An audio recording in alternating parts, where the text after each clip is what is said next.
After this incident, and I talked to her, she continued to let her dog run loose in the neighborhood. That is not true at all. As a matter of fact, I have a list of every time that I called and talked to the Humane Society. I'm not interested in your list.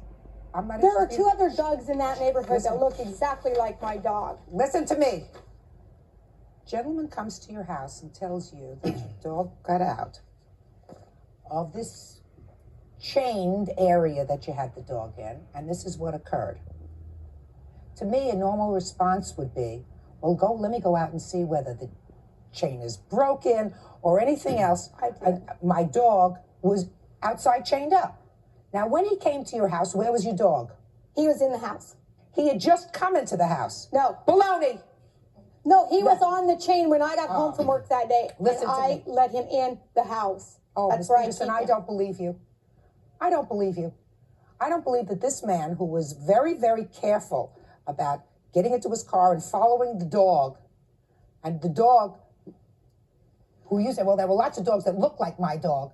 Not lots, too. So there are 2 other dogs, and one of those 2 other dogs left their property, came to his property, did this dastardly deed, and then went home to their property, and he mistakenly saw your dog that was in the house, according to you, in the house. When he came to my house, he says, so he was clairvoyant, because he said, well, that looks like a house that probably has a dog in it that looks just like the dog that was outside fornicating with my dog.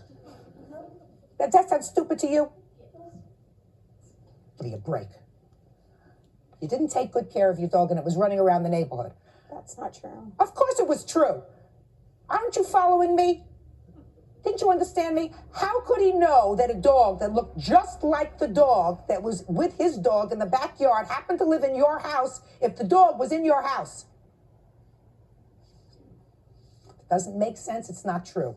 You owe him $346.35. Pay him.